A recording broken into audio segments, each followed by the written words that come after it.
Continuamos en La Venganza Será Terrible. Estamos en el Multiteatro de Buenos Aires, Corrientes 1283.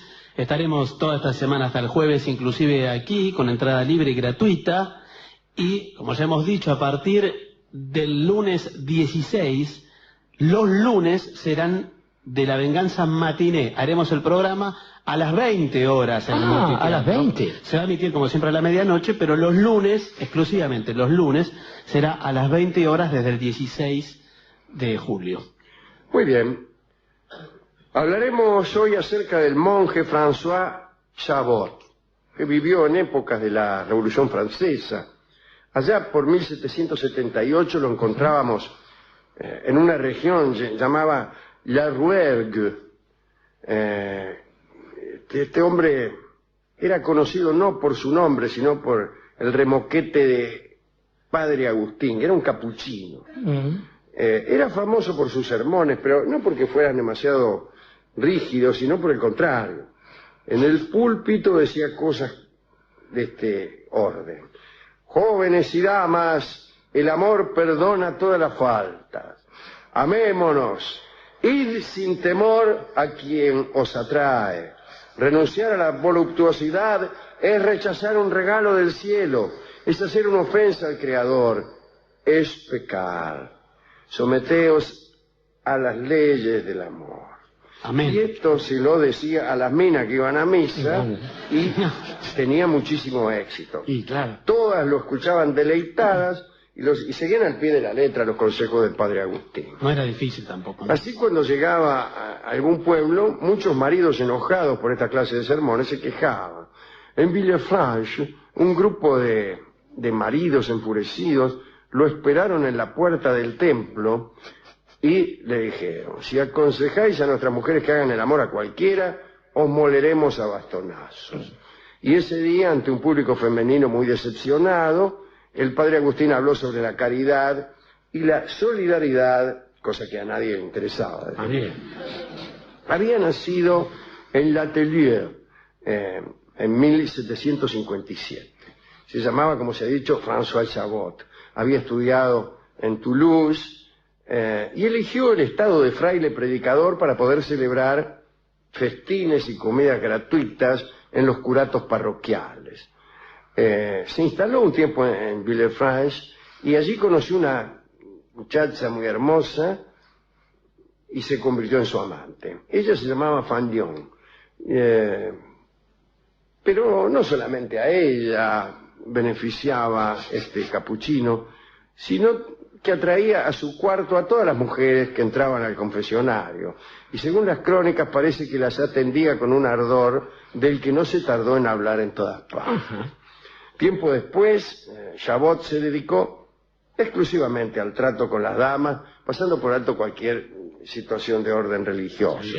Solía decir: tuve muchas flaquezas en mi vida, pero el respeto a las leyes de la naturaleza hará que se me perdonen algunos extravíos. Me han acusado de amar a las mujeres, y sí las amo. Desdichado el que no lo hace, decía nuestro amigo, que siempre estaba en disposición galante. Pronto decidió, ya que tenía tanta suerte con las mujeres, aprovechar esas facultades que Dios le había dado para procurarse además algún dinero. Y se entregó a las damas de mayor edad que poseían una considerable fortuna. Entonces las atendía durante algún tiempo. Así se convirtió en el amante de una viuda muy madura, vieja pero rica. No dice el nombre, este informe. Un día la viuda murió y este hombre se vio privado de recursos. Así abandonó Villefranche y volvió a La Rouergue, donde estaba su convento. Una semana más tarde fueron a llevarle una fortuna que la anciana le había legado. Esas son viejas. Mira vos cómo el bien Sí, ¿no? siempre paga. Siempre paga. Bueno, Chicos. muy feliz, Chabot celebró con un banquete que duró 3 días y 3 noches. Una simpática orgía de la que se habló durante largo tiempo. Pasó un tiempo y aquella chica, que era su amante, Fandion, le dijo a Chabot que esperaba un hijo, y se asustó ante un posible escándalo, Y entonces Chabot le buscó un marido. Muy bien. Agarró un muchacho de por ahí y le dijo, mira, cásate con esta mina, si no se va a armar conmigo. Y se rajó. Para completar el dispositivo de seguridad, conoció a otra vieja también de mucha guita, pero ese asunto terminó en tragedia, porque aquella mujer tenía una sobrina de 15 años llamada Marie, empezó a cortejarla, la muchacha quedó embarazada, Chabot intentó unas maniobras abortivas de pretendido cirujano y María murió de una hemorragia. Chabot tuvo que rajarse otra vez. Como se ve, el tipo era un malandra. Un día se encontró con aquel muchacho al que le había legado como mujer a Van Leon, y junto a él se convirtió en contrabandista. Dijo, ya que estamos, ya que... Sí, somos cuñados de algún modo. Claro, ya que hemos servido en el mismo cuerpo, ¿qué te parece si contrabandeamos telas? Y en Toulouse, este hombre vendió telas de contrabando, pero también sedujo a la mujer de un consejero parlamentario que se llamaba Sofía, la mujer, no el consejero. Sí, claro. La mujer quiso escapar a París con él. Le dijo, ¿por qué no? Le dijo al contrabandista y predicador, ¿por qué no viajamos a París? Y así lo hicieron.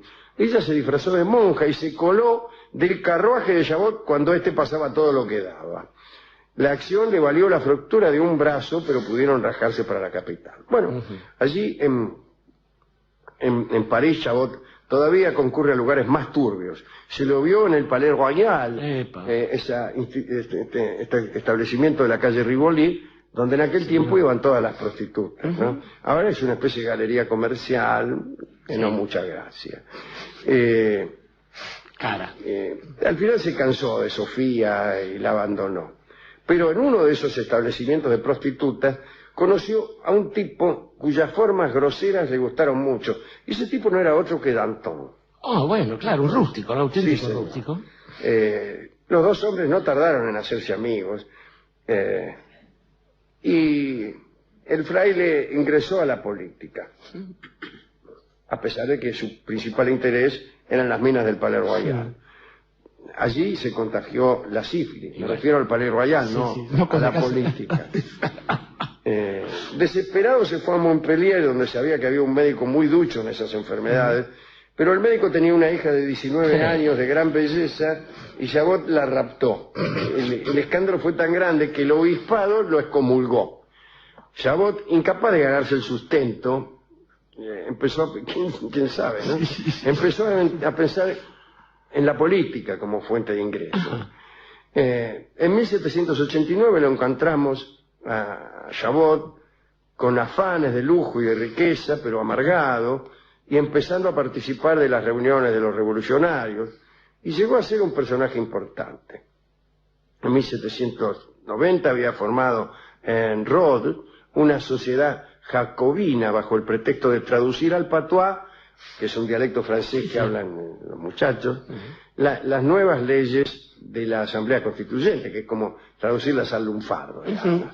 Chabot predicaba las ideas revolucionarias de una manera curiosa, ¿no? Andaba siempre vestido con una sotana sucia, se hacía el popular, porque creía que ser popular era tener malos modales. Hay muchos que creen lo mismo hoy en día, Entonces se escupía en el suelo, hablaba de forma vulgar y atacaba a los aristócratas ante un público entusiasta que aplaudía. Lo llevaban a su casa, a la casa de él, en andas, en hombros. Inmediatamente se cambiaba la sotana por un traje más coqueto, se perfumaba y se iba a morfar a algún saloncito acompañado por minas elegantes. Al final lo eligieron diputado, como no podía ser de otra manera. De tanto escupir en el suelo que cubre. Y se hizo amigo de Claude Basile, que era secretario de seguridad, y en su compañía, y en la compañía de algunas muchachas, organizaban unas francachelas de tal intensidad que tuvieron que abandonar el edificio donde vivían porque se quejaban los vecinos, se quejaban. Y en esos momentos fue que el famoso barón de Batz, que quería hundir a la revolución y que era amigo de Luis XVI, pensó armar un escándalo en el que participaran hombres importantes de la Asamblea. Batz era monárquico, tenía que ganar puntos tendiéndole alguna cama a los diputados para armar un escándalo.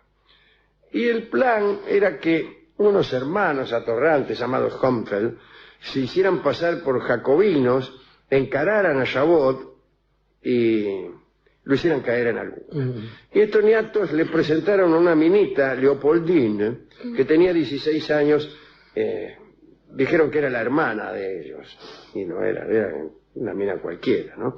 Chabot se sintió congestionado por el deseo, y al día siguiente pidió la mano de la chica a los que él creía sus hermanos. Lo casaron, la boda se celebró en octubre de 1793, Chabot pasaba todo el día en la cama de Leopoldine, y entonces Batz inició el ataque. Apareció un tribuno que le pidió a Chabot que hiciera de intermediario ante otro diputado, que era nada menos que Fabre d'Églantine, un poeta que supuestamente inventó el calendario de la revolucionario. Bueno, y entonces le propusieron un negocio ilícito, todo para hacerlo caer. Había que atacar en el Parlamento, en la tribuna, a la Compañía de Indias. Ese era el negocio que le habían propuesto. Y si ustedes ataquen a la Compañía de Indias, pidan la supresión de esta compañía. Van a bajar las acciones. Entonces nosotros las compramos. Después las hacemos subir y ganamos. Yo he visto esto en algún otro lado, no hace mucho, y no me acuerdo acordar de dónde. Tenía algo que ver con los jubilados. Bueno. Tiene un nombre, está tipificado el delito con un nombre. Estafa. No, pero Ugesio, algo así, ahora no me acuerdo. Razón, con U, empieza U y J. Bueno, empiezan a hablar mal de la Compañía de Indias, bajan las acciones, sucede todo esto. Pero ganaron la guita, la vendieron, pero el barón de Batz los denunció, porque en realidad lo que quería era hacer este negocio, pero después denunciarlos en el medio. Armar un lío y después descubrirlo. Claro. Los hizo denunciar por otro convencional que también había comprado acciones. Cuando detuvieron a Chabot y a Fabre d'Églantine, es cuando apareció el calendario de la revolución, que según dicen es un invento de Fabre para que aquel escándalo quedase oculto, para que dejaran de hablar, para que tuvieran otra cosa de la que hablar.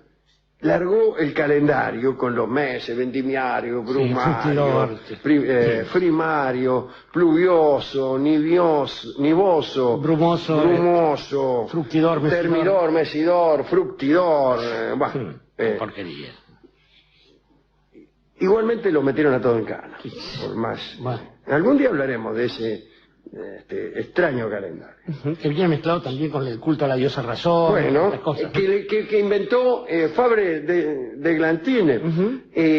Fabre tenía una mina que se llamaba, que hacía de la diosa razón, ¿no?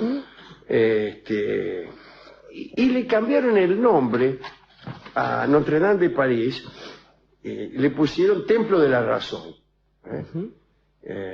Y en la fachada vos leías, en vez de Notre Dame de París, Templo de la Razón, y estaban los bustos de Voltaire, de Rousseau y otros filósofos. Y estaba Madame Belliard, que era una mina que andaba con Fabre d'Églantine, desnuda en el altar, y armaban unas orgías. ¿Para qué te voy a contar?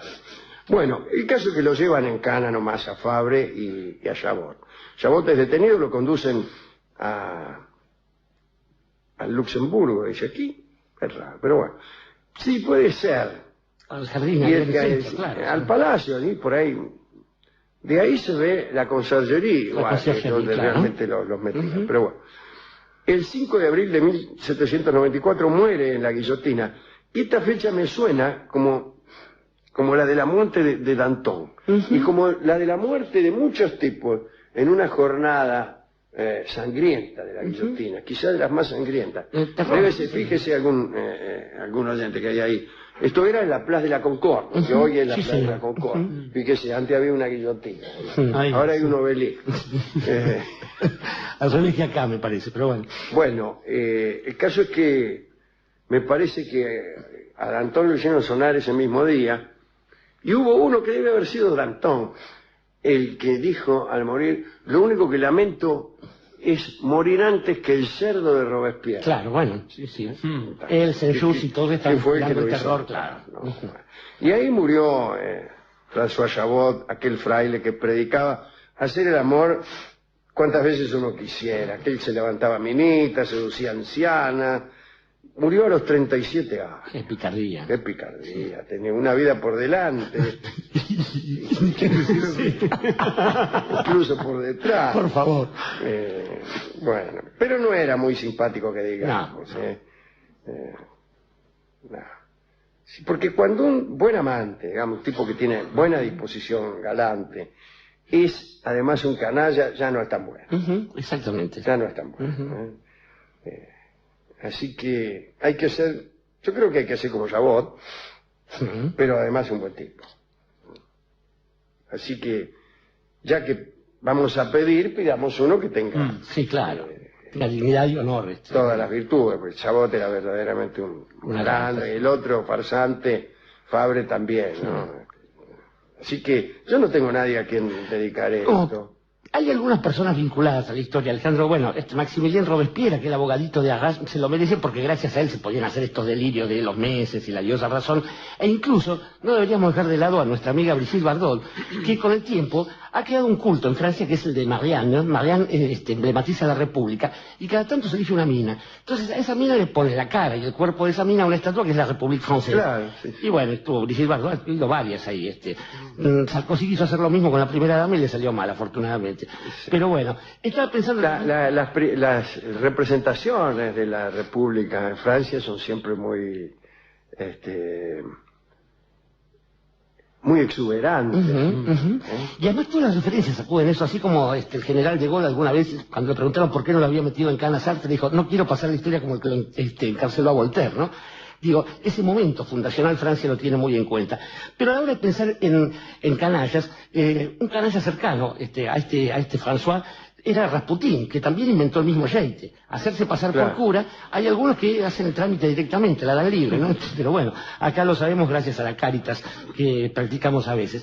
Estaban también otros tipos como Don Giovanni o Casanova, que ya se van acercando más al ideal que podríamos tener respecto de un amante consecuente, alguien que realmente está pensando en homenajear al amor. Pero, ¿para qué buscar tanto, querido Alejandro, si en realidad François el Canalla llevaba en el nombre que adopta como monje el emblema de esta historia, pero el emblema noble de esta historia, que es Agustín, el obispo de Hipona. Al revés que todo el mundo. Sí, señor. O mejor dicho, como todo el mundo. Como todo el mundo, va bien. Como todo el mundo. Fue libertino hasta los 30 y asceta después. Y que alguna vez en alguna playa ahí en Hipona dijo: Señor, dame la castidad, pero no tan pronto. Eso es un hombre que está comprometido con la causa y que además después, una vez que empezó a predicar, porque de los padres de la iglesia convengamos, hay algunos que se fuman a Santo Tomás, Agustín de Hipona sigue siendo, en esa obra literaria maravillosa que ha escrito La ciudad de Dios, el Uitate Dei, el que explica esta idea del amor y que se pregunta, esto le trae perplejidad a él, porque si el deseo proviene de Dios, entonces ¿cómo va a ser algo malo? Pero entendiendo las cosas, también le dijo a los ciudadanos de Hipona: no se hagan los vivos ustedes, no piensen que la culpa la tiene alguna persona que está fuera de esto, porque los responsables son ustedes que han construido este caos alrededor. Y cuando alguno le recordaba que él se había vuelto cura y que, en fin, que era lo que predicaba, le decía: yo anduve siempre en amores, ¿qué me van a hablar de amor? ¿Y qué me van a hablar de amor? Es el tango de Héctor Stamponi, que escucharemos en solo de piano por su autor. Adelante.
Era Héctor Stamponi en La venganza será terrible, que me van a hablar de amor.